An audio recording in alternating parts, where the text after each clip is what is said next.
Swastiastu. Ya, perkenalkan, nama saya adalah Anak Agung Gede Panisuma Pradana, nomor absen 2 dari kelas X7. Tentu saja dari sekolah tercinta kita, SMA Negeri 1 Ubud. Nah, kalian pasti penasaran, mengapa saya di sini di waktu sekolah udah tutup? Nah, saya ini berada di sini untuk menjelaskan kepada kalian mengenai sampah. Sampah merupakan suatu hal yang telah menghantui kehidupan kita sehari-hari. Tanpa kita sadari, sampah selalu berada di tempat-tempat apapun yang kita kunjung. Misalnya di rumah, di sekolah, baik pun di tempat publik lainnya. Sampah akan selalu ada menemani tempat-tempat tersebut. Nah, fakta bahwa kita sudah terbiasa hidup dikelilingi dengan sampah-sampah seperti ini merupakan pertanda yang sangat buruk bagi kehidupan langsung umat manusia dalam waktu jangka yang panjang. Nah, apakah kalian pernah berpikir apa saja sih dampak yang dapat disebabkan oleh sampah-sampah yang biasa kita buang dalam kehidupan sehari-hari tanpa panjang pikir itu loh? Nah, jadi dampak yang dapat disebabkan adalah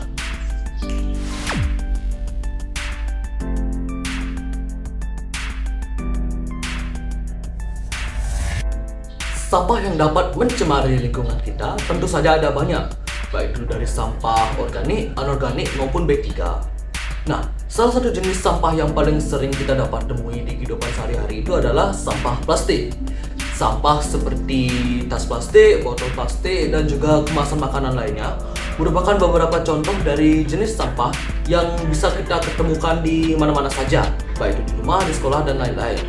Nah, walau ukuran mereka itu kecil, kita tidak boleh meremehkannya, karena sampah plastik merupakan salah satu jenis sampah yang paling susah untuk diurai.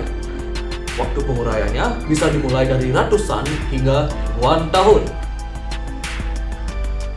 Nah, sampah-sampah itu dapat mencemari lingkungan dan juga dapat merusaknya sekaligus. Untuk beberapa contohnya, di laut banyak makhluk hidup yang telah kehilangan habitatnya karena ada kehadiran sampah di wilayah tersebut. Nah, misalnya ada penyebaran plastik di dalam air. Plastik tersebut akan dikonsumsi oleh hewan-hewan dan juga bisa menangkap atau memperangkapi hewan-hewan yang ada di sana. Selain itu ada juga contoh di wilayah darat. Nah, di darat sampah dapat mengotori hingga menghabisi lahan-lahan yang dapat saja digunakan sebagai konservatif kehidupan maupun untuk bangunan-bangunan yang esensial untuk kehidupan manusia.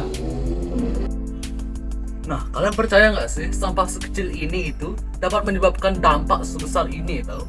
Nah, jadi karena itu kita tidak boleh meremehkan satupun sampah-sampah yang kita buang pada kehidupan sehari-hari, karena bisa saja dampaknya itu tidak bisa diperbaiki. Nah, kalian pasti penasaran sekarang nih, apakah ada cara untuk mengurangi atau juga mungkin cara untuk menghilangkan sampah-sampah yang telah mencemari lingkungan itu? Nah, Potong ini punya jawaban nih, yaitu dengan cara melakukan 3R. Salah satu cara terbaik untuk mengurangi polusi yang ada di lingkungan adalah dengan melakukan 3R, yaitu reduce, reuse, dan recycle. Konsep pertama adalah reduce. Reduce berarti menggunakan pengurangan sampah. Dengan begitu, sampah yang perlu dibuang juga akan ikut mengurang. Salah satu contoh nyata yang dapat kita lakukan adalah dengan mengurangi penggunaan tas plastik dan lebih memilih untuk menggunakan tote bag jika berkenan untuk berbelanja maupun keluar saja secara umum.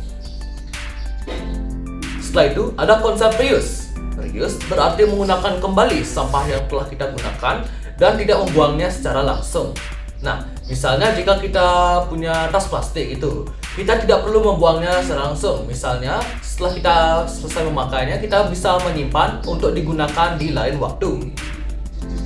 Dan untuk konsep yang terakhir adalah recycle, yaitu mendaur ulang sampah yang telah dibuang.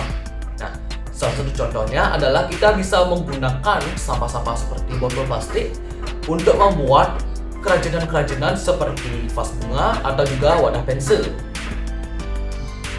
Selain itu ada juga cara lain untuk mengurangi salah satu jenis sampah yang banyak tersebar di mana-mana, yaitu sampah organik. Cara yang akan saya jelaskan ini juga dapat membenefitkan lingkungan secara langsung. Nah, kalian pasti penasaran apa itu caranya? Ya, dengan cara membuat ekoenzim. Pasti kalian penasaran nih, apa sih itu ekoenzim? Nah, Jadi, ekoenzim itu merupakan sebuah larutan atau cairan multifungsi yang biasanya dihasilkan melalui proses fermentasi. Lebih tepatnya, menggunakan bahan-bahan organik bekas seperti ampas-ampas dari buah dan juga sayuran. Selain itu, kita juga dapat menggunakan gula merah atau gula aren dan juga air. Ekoenzim ini biasanya memiliki ciri seperti warna kecoklatan, muda atau tua, dan juga memiliki bau asam manis seperti bau gas fermentasi tape atau rice wine. Ekoenzim merupakan sebuah produk yang memiliki berbagai fungsi yang dapat kita manfaatkan dalam kehidupan biasa kita. Nah, untuk beberapa contohnya, ekoenzim dapat digunakan untuk meningkatkan kualitas air. Ekoenzim juga dapat dimanfaatkan sebagai filter udara, pestisida alami, pembersih lantai dan juga pembersih perabotan. Setelah itu dapat juga digunakan sebagai pupuk alami hingga dapat menurunkan efek rumah kaca yang ada di planet ini. Jadi, itu saja materi yang saya ingin paparkan untuk video kali ini. Nah, sebelum saya pamit, saya akan tutup dengan Parama Santi. Om Santi Santi Santi Om.